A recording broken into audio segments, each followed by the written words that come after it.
Good evening, ladies and gentlemen. Welcome to the National Opera Center. My name is Marc Scorca. I'm president of Opera America, and I'm delighted to see you here for another one of our conversations with artists who have made a great impression, a great impact on the world of opera and the art form itself. This evening, Bartlett Sher. Before I introduce Bart, we're going to watch one other excerpt of his work, and then he will join me on stage for a conversation, which will conclude with a chance for you to ask some questions of him before we then have an informal reception out in the lobby area. We're joined tonight by an audience that is watching this on live stream.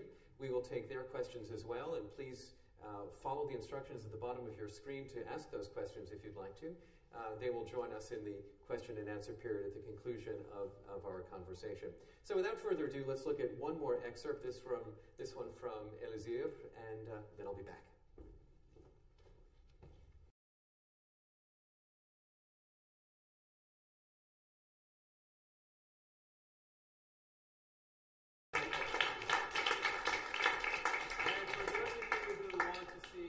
My cue sheet afterwards, you'll see that it said Elisir de Mont. So I know my opera, I really do. But while the screen is going up, let's please put our hands together and welcome Bartlett Sher.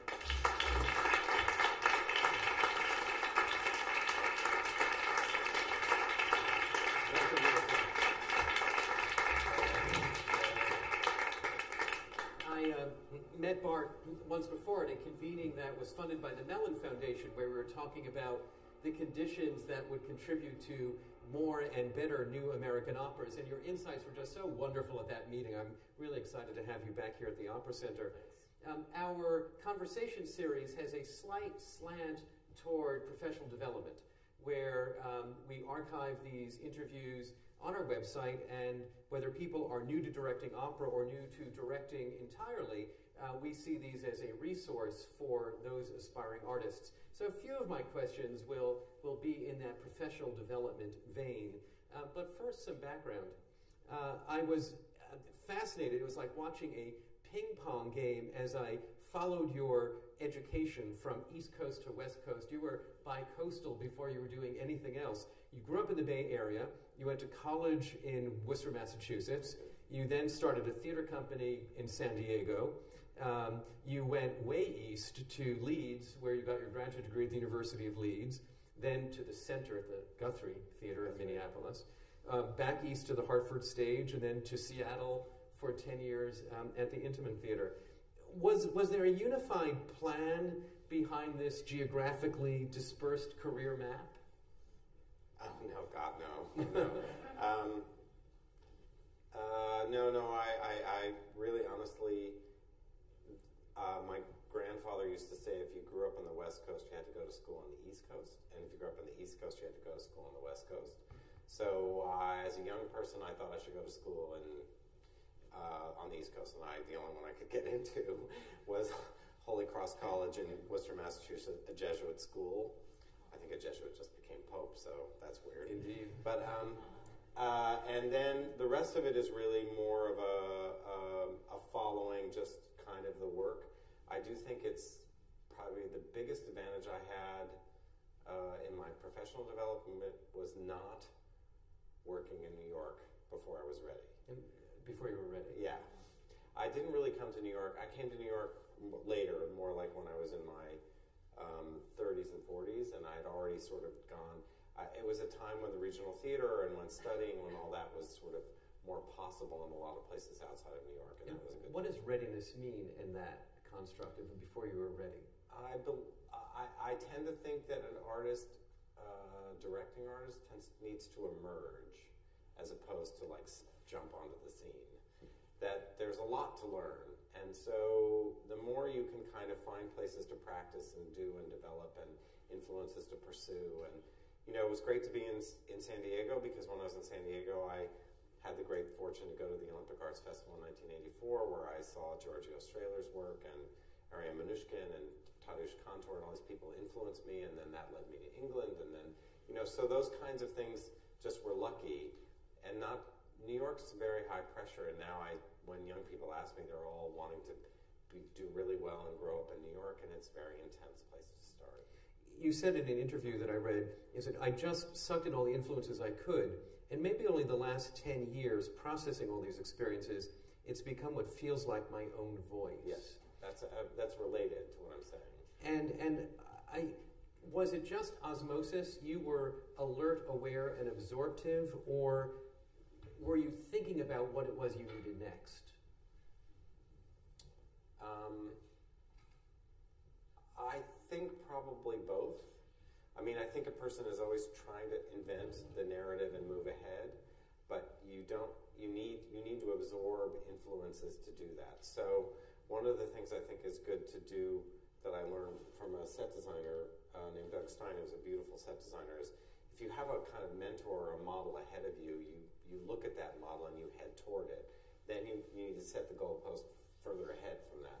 So I kind of am always moving forward and back at the same time a lot.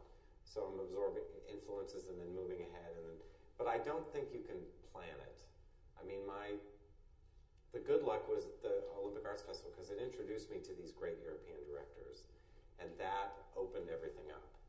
That and going to the Guthrie where I met Garland Wright, who was also a great influence on me in terms of classical work. And yeah, I'm a theater director, so text was the place where it started.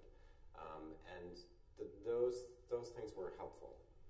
And when you say it becomes what feels like my own voice, what do you mean by your own voice? I think that I have known better in the last 10 years who I am as a director. I think it's the activity. I think that the best way to think about it is it's the activity of what I do, the verb of what I do. Like, I've absorbed and been through so many things and seen so many things that if I sit down and look at a text or look at a score or look at music or whatever, the muscle of how I put that through me and come up with something is beginning to be was beginning to be my voice, my way of approaching things. That wasn't as certain or as clear. It wasn't bad when I was young, but it just wasn't as certain or as clear. Mm-hmm. And by the time I got to a certain point, I knew what that was. You could call it your taste. You could call it your. I like to call it muscle. Mm-hmm. It's a little bit like an athlete. You know, you build up your intellectual muscle, your intellectual, intuitive, interpretive muscle, and you work off of that because it's a lot of influence is poured into a kind of vessel that is the interpretive muscle of who I am. And that was reliably developed after a period of time. Yeah, and so where I was lucky was that I had great influences and great teachers. I had great people that I worshipped and adored, mixed in with experiences of a wide variety of texts and scores or whatever, to where I could then, now I'm in a place where I'm doing a lot of new work. And when you're doing a lot of new work, I'm glad I'm doing it now as opposed to earlier when I was forming all of that stuff. Mm-hmm. Now I bring a lot of the influence and energy and understanding of what I know about the world coming up to now and pouring it into new pieces. And yet you haven't yet done a brand new opera. Well, I've done one that we did at ENO last a summer and a half ago that's coming to the Met in the fall. Well, we'll talk a little bit more about that in a second. About your own life, after in another narrative of your childhood, you said, I think that's made me a richer and more interesting person and gives me more insight and more compassion for the situations I'm in. I think that's an essential component of being a good artist.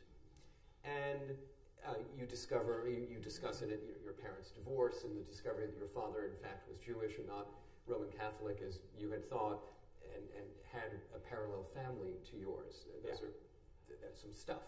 Yeah. So you say, I think that's an essential component of being a good artist. And I was like, do you really think it's an essential part? Can a happy wasp from Westchester not be a successful artist? No, a happy wasp from Westchester can absolutely be a successful artist. But if you were like a deep Freudian, Freud would say all art is built on coping with loss. Being a human being means facing loss. It means your dog dies when you're young, and you're a happy wasp living in Westchester, and your dog will still die. Okay, it could be anything, but it's not the successes that make you who you are. It's coping with and facing and incorporating, and any healthy personality, and even in just therapeutic terms, has to learn to cope with loss. You may use art to do that. You may use any number of things. So I don't place it on like, the more tragic your life, the better artist you will be. That is a false assumption. But it's attuning yourself to how you cope with, analyze, make sense of the very basic stuff of all life. It could be your breakup with your girlfriend or boyfriend or whatever it is, and that destroys you and takes you wherever. But that, as simple and small as it is going to help you do Traviata. You know, whatever those things are, that you can't escape yourself as you're asking questions about the work you're doing. It has to come from somewhere, and it has to come from some capacity and understanding, especially because I love subtext. I love the fact that everything is underneath the surface, and it's how to get at what those layers are, and I like building up in layers. So for me, it doesn't matter what the analysis or what the point of the analysis is or where I start from. It's that I can see and understand and hear and make up and invent subtext, to support text. And I'm skipping ahead here. Even in The Barber of Seville? Well, see, the whole thing about The Barber of Seville is that what people would never realize about The Barber of Seville is that the play, the Beaumarchais play, is fundamentally one of the most important and revolutionary texts in all of literature. Absolutely. So let me go to Elisir. No, but think about. Let me finish with Barber. You got me on the source material for the Barber. So if you get in L'Elisir we'll get to, but if you get then to that big aria in the second act, which Juan Diego sings, it's all about Rossini's response to that very revolutionary spirit, and often it isn't done, so it's there. L'Elisir is another one.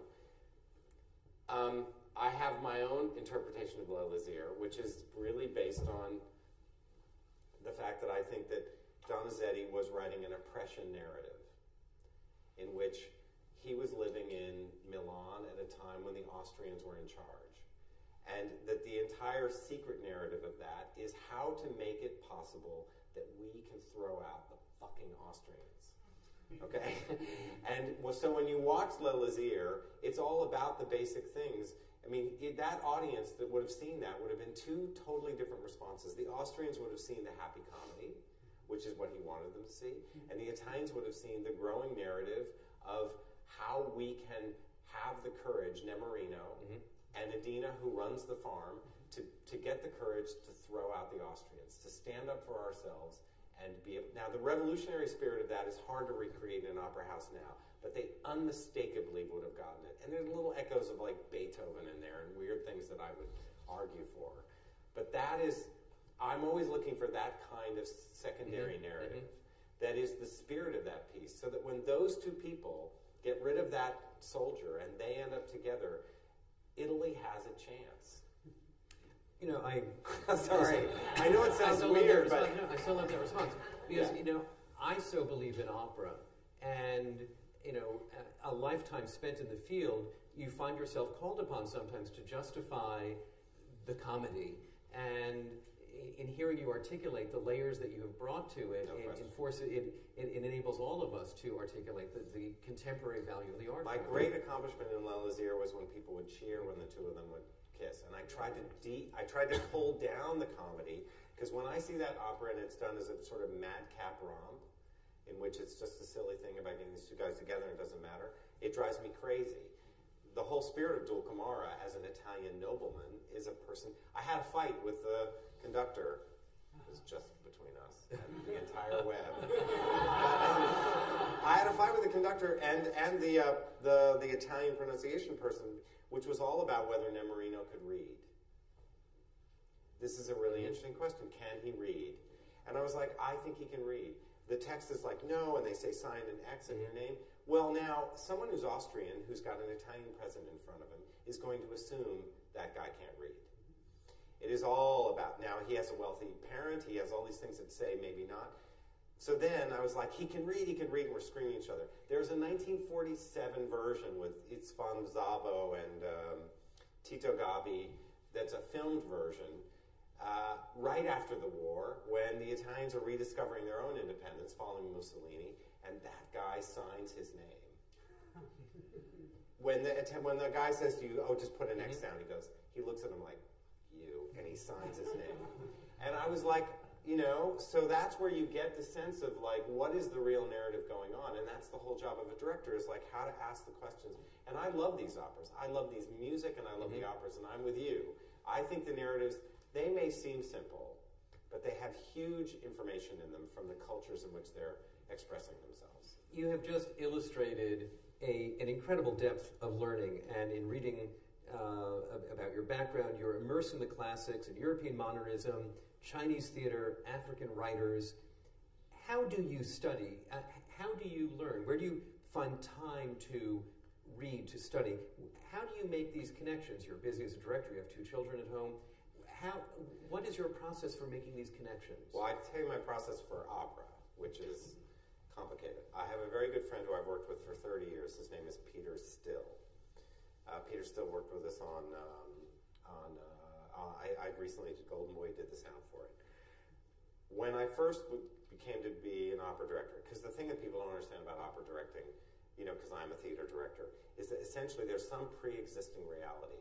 It's a text, it's a score of music, and you have to analyze that pre-existing reality and figure out all those assumptions. So I hire Peter. I take part of my fee and I say to Peter, who knows music better than I do. I'm not a good reader of music, and I don't pretend.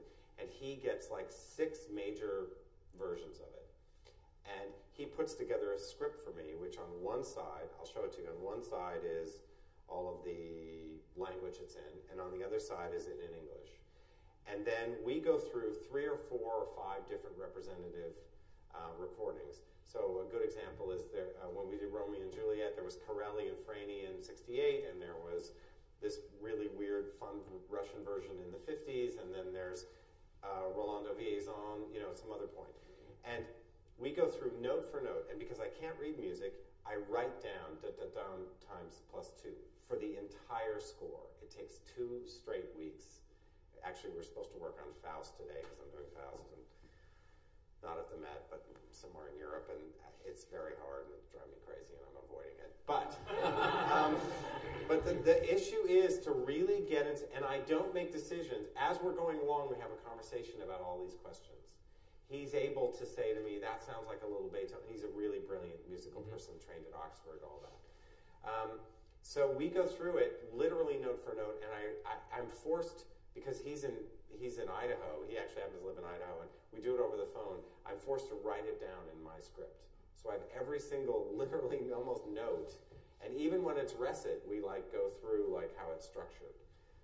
And that preparation then gets me ready to decide where we're going to put it, how it's going to work, what are the things to release it. And it was working on him that led us in the conversations of where L'Elysir lives. It took a long time to get a design right for that, and it took a long time to get a period, all that stuff. But that's how I do that. If I'm doing something like Golden Boy, which is a play, then it's another level of research, which is the original script. Or if it's South Pacific, it's getting the text. Or if it's King and I, which I'm doing coming up, that's all that stuff.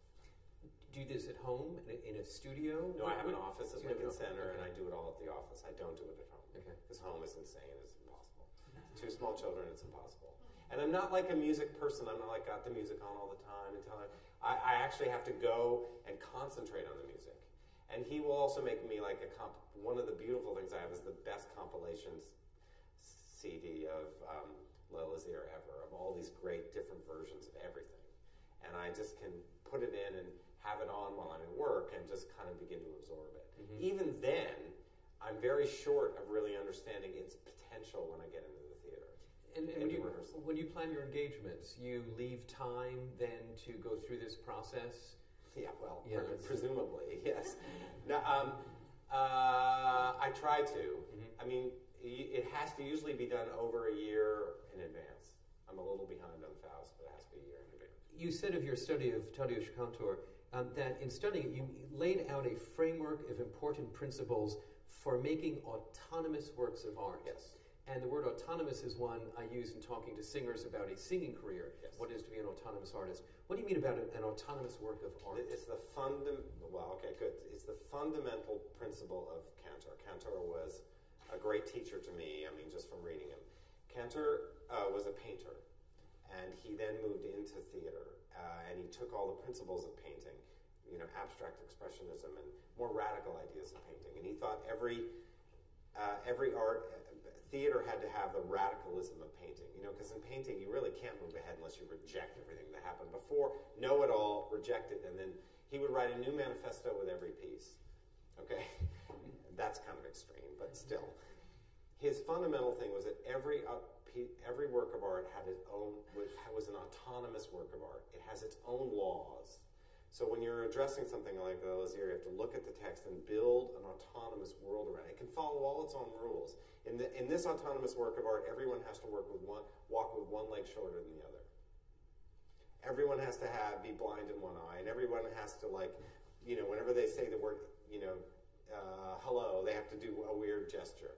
That can then form a world, and you follow the autonomous logic of that, and you try to build that logic. An autonomous career is a different thing, but then you're within the rules of painting. When you look at any painting, it has all of its information in front of you. And that information, it could be the cosmological information of abstract expressionism, like a de Kooning has as much information as a Manet, even though a Manet is more literal, more figurative in its expression. So that's what I mean by autonomous. And I'm always searching for the internal logic of each piece. And what its logic is. So in a weird way, it's like being a parent.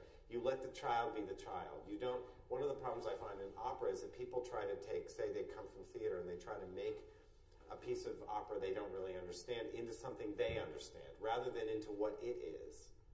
Within the world of Lazier is its rules, and I kind of make sense of those rules. At what point in your directorial process do those rules become clear to you? Are you in the middle of working with it and the rules become clear, or do you start from having gotten to the point of understanding? No. It's got to be in the middle of making it, and every time will be different. Because every time will have its own set of rules, and every time will be filled with the panic that you are not going to get it right this time. And you are going to be like, hello, I don't know what's happening. And then you slowly begin to build up the musculature within the piece you have, and with your own intuition and with all your study, into what it's going to become. What drew you to direction in the first place? Well, I actually started as a writer. I used to write plays in college, and then I got hired in my old high school, a Jesuit high school. There's a Jesuit pope. Sorry, a little scary for me. But from Argentina. Yeah, that doesn't make me feel much better. And when I went there, I told them I could run the drama department, and so they made me direct. Once I started directing, I lost an interest in writing, because I was more into, one of the other things that Cantor will do is separate the creative impulse from the interpretive. So if I'm in a group of, what people have to understand about directing is an interpretive art. It's not a creative art, like a conductor. But a composer or a painter or a writer is a creative artist. And in a way, it was easier to be an interpretive artist. I had things already made at one level, and I could push them on to the next. When I was writing, it took so much out of me to write one play. I was like, I don't know how many more plays I have in me. And the interpretive function of taking, a play and operating from it was more suitable to me. And I liked the fact that it unified all the arts, so I had to know about lighting and sound and sets and costumes and all that. And it was an art form through which I had to put, and movement, and I had to put all of that together. That appealed to me more than this kind of, I come from a big family that I didn't like the aloneness of the creative process. I didn't like being by myself, having to write and invent the whole world. But it wasn't one of those career goals to be a director. You wound up getting a job, head of the drama department, and there. Well, I was already interested in the theater, and I was writing in the theater, and I wanted to find a way to stay in the theater, and I was only 21 years old, so I convinced them to do that. They gave me a theater with a lot of kids who wanted to do shows, and I did a really, really wonderful production of 10 Little Indians that I stand by to this day. So good. You said the thing about directing is it's really about managing a lot of very mostly damaged people. They're damaged in incredibly interesting and fantastic ways, including myself. But you have to have a very high level of love for how messy and screwy people are, and not be afraid to get messy when you're working with them. Yes. in another place you said you have to be a kind of group therapist. Do you continue to value this messiness, or have you migrated toward a preference for psychological cleanliness?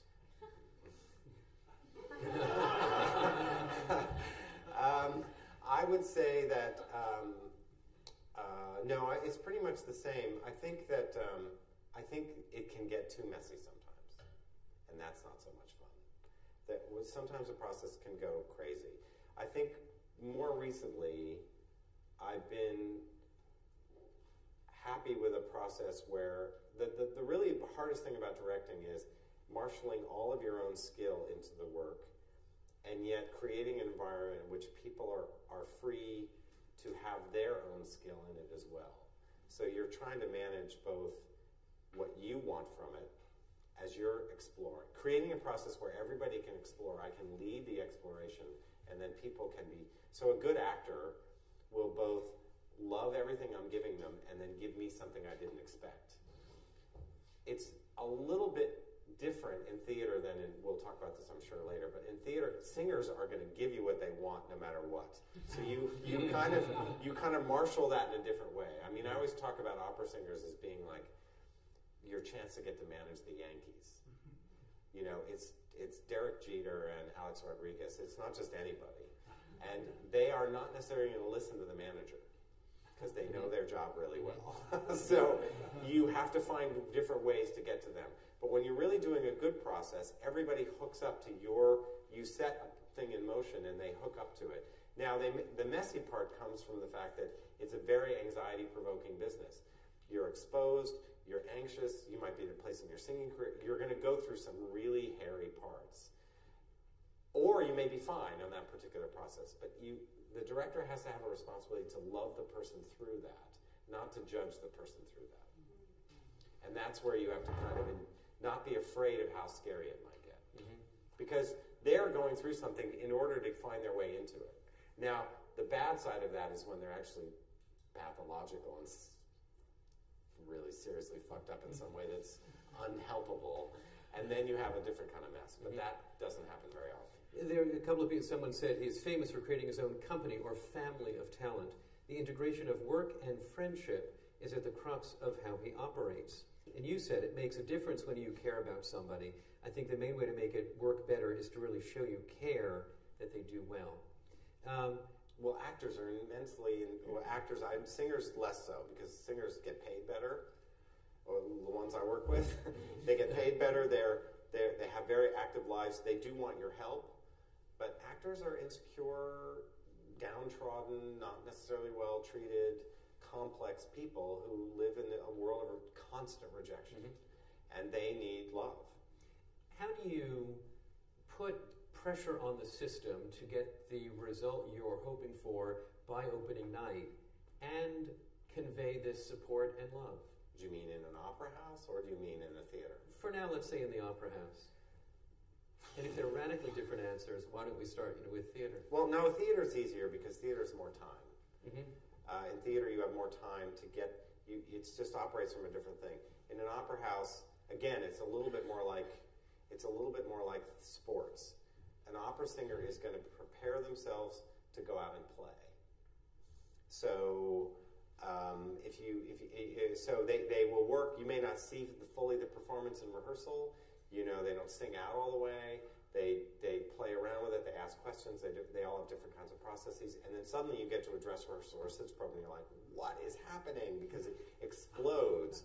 But that's more like an athlete. Like an athlete is training and training and training and getting ready and absorbing it, and then they hit the slopes, or they go to the game, or they swing at the fences, or whatever they do, and they really go for it. And that is where you have to provide love for them and the structure. That's why directing for opera is so different than theater, because often you're trying to set up and support their ability to really play big. Whereas in a theater, I will have 4 weeks of previews and we'll really make sure that we know exactly what's right. There'll be an openness to it and there's a playing to it, but we know what we have. And they have to do it 8 nights a week, whereas opera singers don't. And they never understand that part. They just... We're moving into opera, so I want to go here. But I'll make a note that music, even in pre-opera or non-opera, music means a great deal to you. That music conveys an emotional potency, a content that you just feel words alone can't convey. Correct. Have you always been drawn to music in your work? Yeah, I think, yes. I have the really strange benefit of, I grew up in the 60s and 70s in San Francisco. And as a very young person, like 11 years old, I had these older brothers who took me to these Grateful Dead concerts at a very, very young age. So whether you like the Grateful Dead or not, you have to imagine this crazy, insane Bacchic ritual in which 5,000 people would go into a room and these guys would play music and everybody knew every song and they would riff on this music. And they were waiting for transitions and changes in the music and new ways to approach it. And I was like unmediated cultural experience at a very high level of risk in the audience and on the stage. And it was an incredibly marking experience because it was through music that people achieved their transcendence.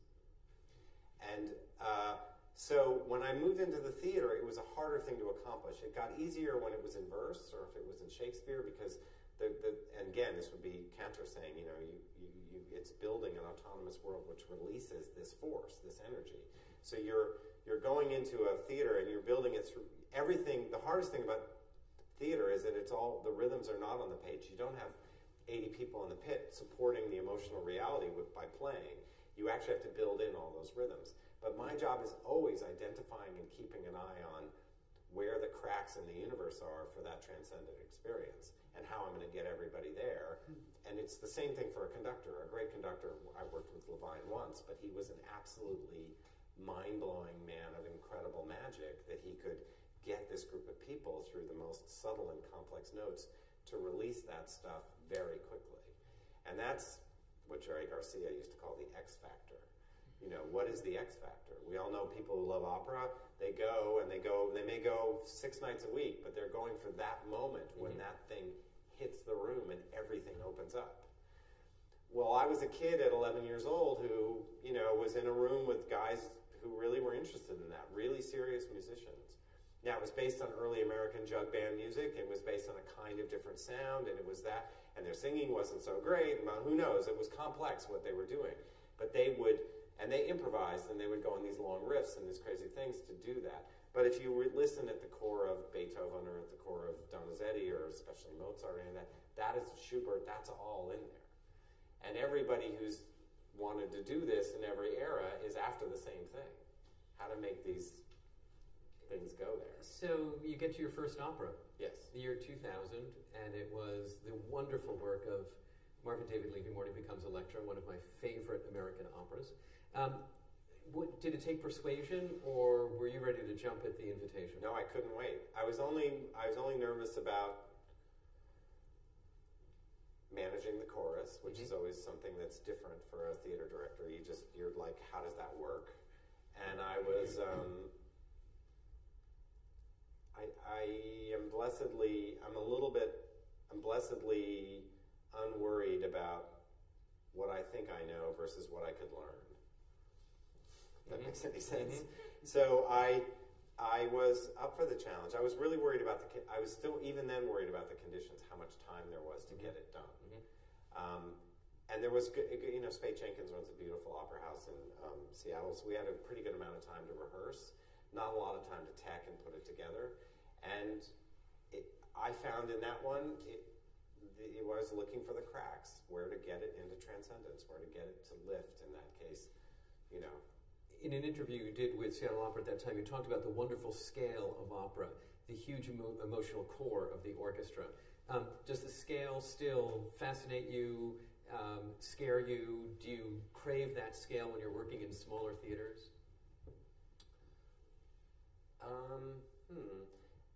I am where I am when I'm there. So I try not to say to myself, if I'm at the Belasco Theater, oh God, I wish I had 80 people in the pit helping. I can't think that way. I like the ambition of opera. Opera is such a huge collective experience to try to go somewhere big. that I think that part is what's exciting about it, and helping marshal that. I was probably insecure about knowing how to work with a conductor and knowing how to respond to the questions and interests of a conductor. But it wasn't that big a deal. And I did weird things when I worked in operas that other people didn't do. I remember being in Salzburg and, the vaunted Salzburg Festival, working with the French pronunciation person on Romeo and Juliet. And at the beginning of each rehearsal for a new scene, I would stop and work through the text and the music with the conductor so that everybody was on the same page. And the woman had been there for 20 years, and she said, no one's ever done that. I was like, really? Well, that's a pretty basic part of being in the theater. And it got everybody on the same page, and it helped me understand what the maestro's intentions might be with that particular piece of text before we move forward, where the possible important parts were, and being able to be sensitive if they're like, I need them here, I need them there. It's like that kind of thing. But those basic things I thought, which were normal for me, were somehow strangely not normal in the opera. We certainly hear from directors who are working in opera for the first time, the challenge of the chorus, and just having to move so many people frequently, very little time, very few doors. Any helpful hints about working with a chorus? Well, I'm just getting better at it. I think one of my most successful experiences of chorus work was actually in La Lazare. There's a sequence with all the women in the second act where Nemorino's discovered they know he's rich, but he doesn't know, and they come in, and there's this whole sequence of movement. And the trickiest thing about a chorus is how to engage. They have very difficult working conditions. What people don't know about choruses is they're the hardest working people in the entire world. They have to work so much, and they have to absorb so much so quickly. Nobody really gives them much help. Opera houses expect too much of them. They work them too hard.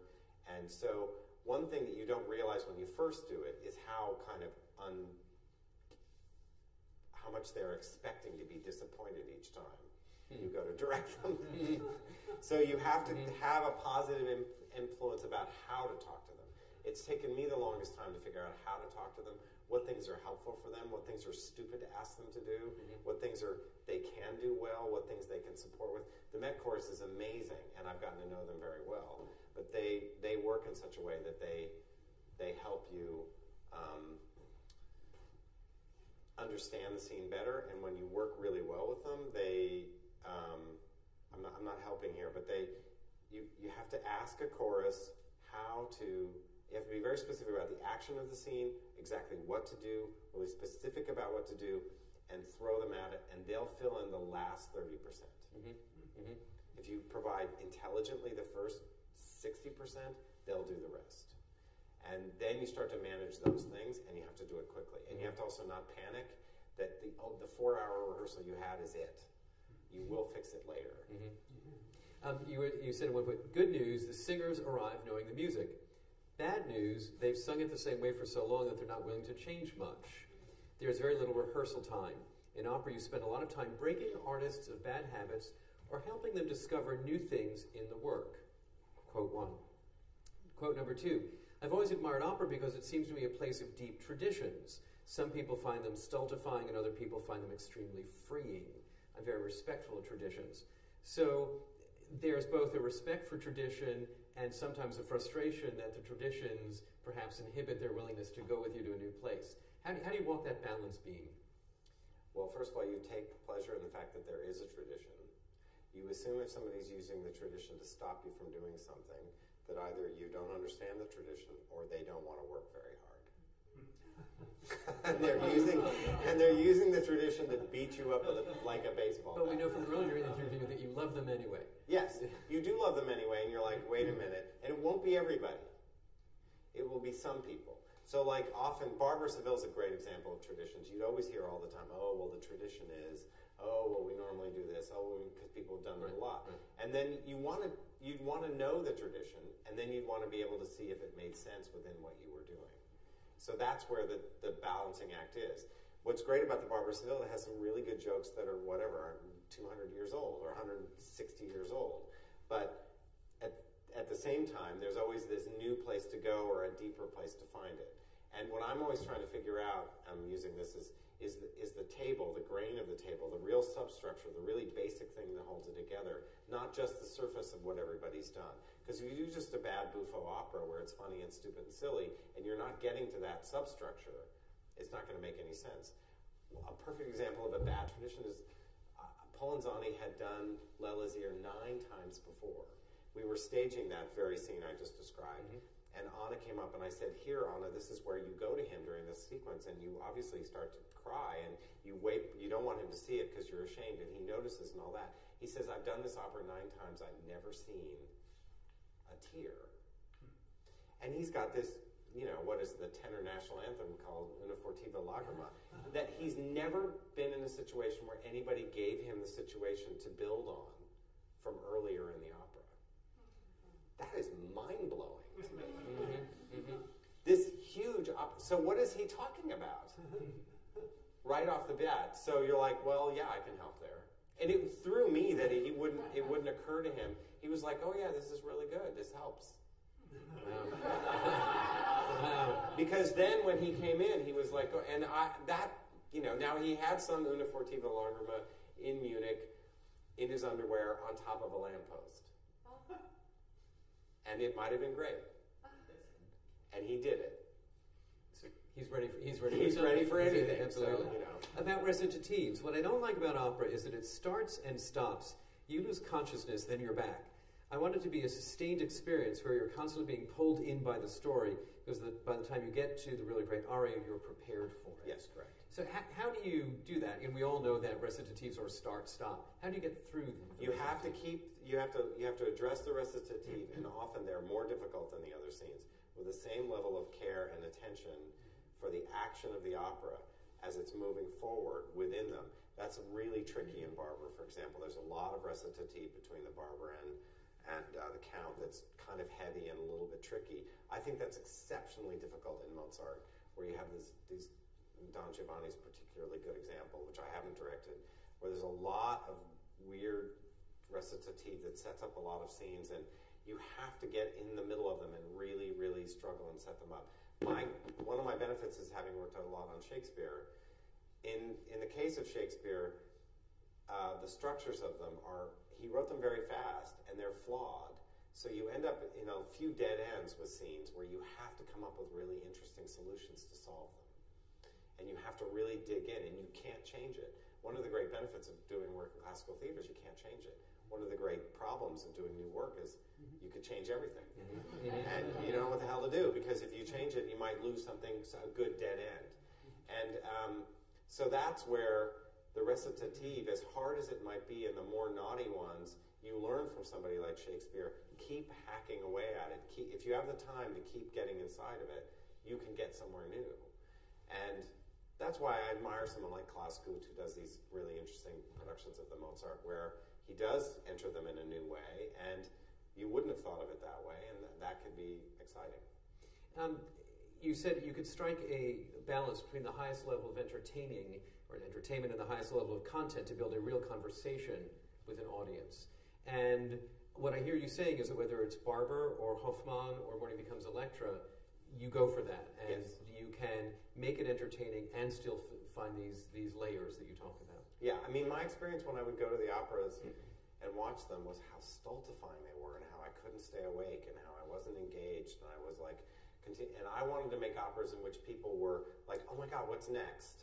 So that they're engaged, and they're pulled in, and they're pulled out of their heads, and they're really inside the story, and you're like, and then, so if you take something like L'Elysir, which has a lot of shifts in it, you want to get to something like Una Fortiva, and you want to go, oh my God, that's the most beautiful thing in that place, in that opera. Not that's the most beautiful thing by itself. Because the problem is you have people like Pavarotti who'd sort of stand on the side of the stage and not want to work, and God rest his soul, and lumber around. But he wasn't in the middle of a story. And they wrote it to be a dramatic art form. So you want to write something which has the progression that leads you to something meaningful.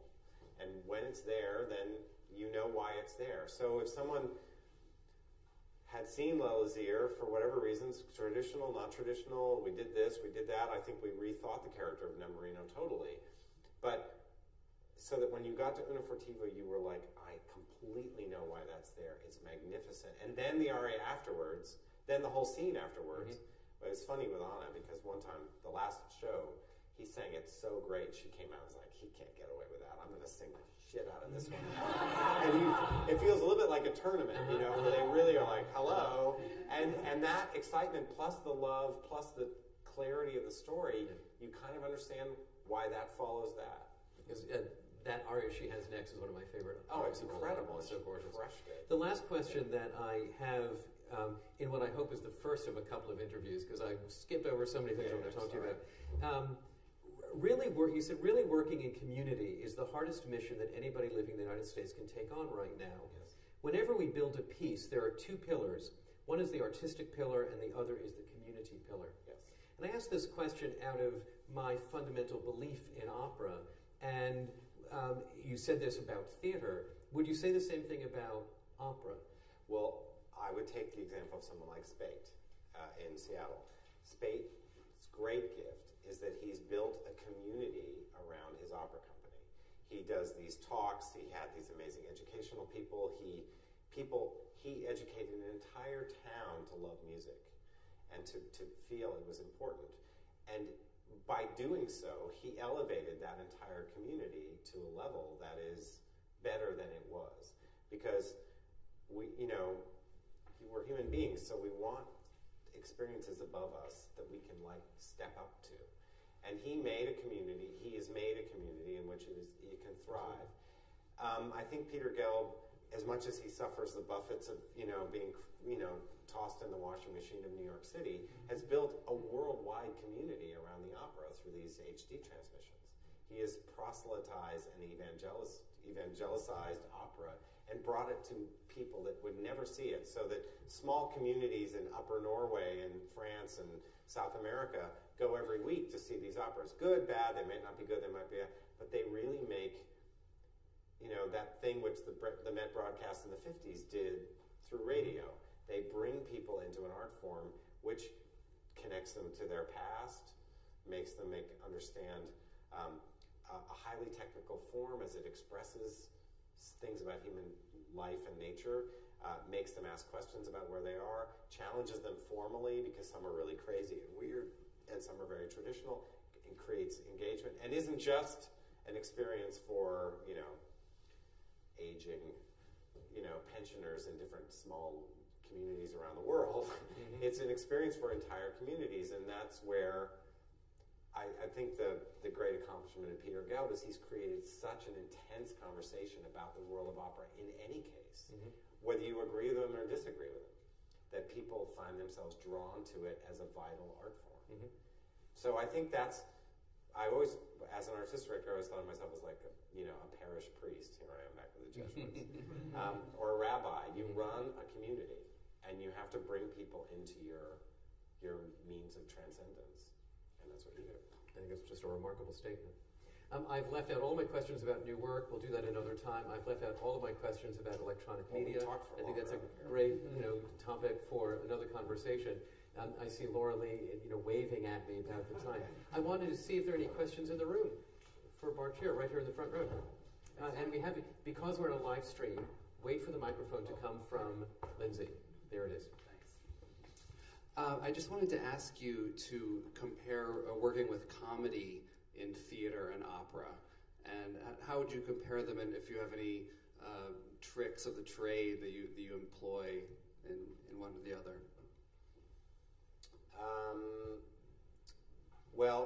Comedy in theater is based on language, rhythm. All comedy is rhythm, so it's all da-da-da-da. It's all based on surprise. It's based on reversals. It's based on, you set one thing in motion, then you change it. Those rules don't change when you get to an opera. But in an opera, you have to get inside of the comedy of the particular composer as well. You can impose comic rules on something, but you can't. Comedy is rules and rules and rules and rules. And my basic rule of comedy is everything is achieved through absolutely excruciating pain. The more painful and the more horrible and the more higher the stakes and the more terrible the situation, the funnier it's going to fucking be. And so my favorite story is a friend of mine, Johnny Bottoms, a great actor at the Guthrie, was doing a production of The Tempest, and he was beating Caliban with this thing, just hitting him harder. And the guy's like, oh, that hurts. He says, if it doesn't hurt, it won't be funny. And he just beat the hell out of him. So whether it's Three Stooges or whether it's... The Three Stooges is the physical equivalent of humor and pain. But it's really much more... The biggest problem in comedy is when people start to think they're funny. And they start to not stay in the stakes. If you're in the stakes and you're in the situation, the humor will come about. So it doesn't really matter who it is. It's really based on your anxiety, your pain, your panic, your fear, all those things really have to fuel it. So if it's an episode of Cheers or Seinfeld or Girls or whatever it is, when you're laughing, you're always laughing because it's based on some level of truth. And then the technical stuff go with it. It comes in threes, there's rhythms, you switch it up, you do all that stuff on top of that. But the base coat is truth and pain. And that's true in an opera. And also the comedy, the real rule of comedy is it ends up happily. So you're heading towards something which the audience has to know is going to be okay. So they're allowed to enjoy the pain. When it's a tragedy and they know it's going to be bad, they're releasing into a whole other thing. And they want it to be tragic so they can see what to avoid in their own life or whatever it is. But that's a different thing. Great. So. Yes, a question. Severia. Microphone is on its way. What should we expect from Two Boys, which brings you to that in the fall? Two Boys. Well, it's really good. That's first of all. Nico is a brilliant, brilliant writer, and the libretto is very good. What I love most about Two Boys is that Nico is drawn to something, a new way of, a new place in which we express the same old things. So when Nico describes it, basically the story is about a boy who, on the internet, and he poses as a lot of other people to convince another boy basically to murder him. So the strange mystery of it is that he's an imposter. It's like a detective story. It is a detective story. How did this happen? And who is he? And who's really behind all this? So you have all of the elements of detective story and mystery combined with this weird experience of what's it like out there in the web.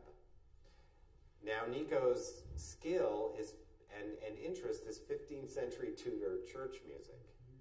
So when you hit the thing and you head out into the web, you can be thinking more about Gibbons and this beautiful church music. They might just be saying, fuck me really hard, but really prettily. And so it's a weird mixture of who we are now in the world. It's all these different things swirling together. It's very challenging on a physical production point of view. It's challenging in a physical point of view. It's challenging for the singers because it's complex music. His influences are everything from Tudor church music to Philip Glass. So you have to push all those things through, and it's a very complex story.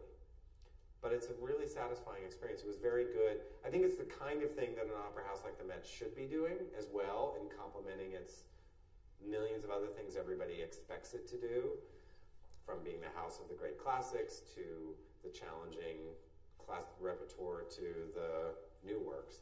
It's good that it made its way into the, we actually were able to do what the Met wanted us to do, which was start developing it, workshop it, do it at the ENO, and now bring it to the Met.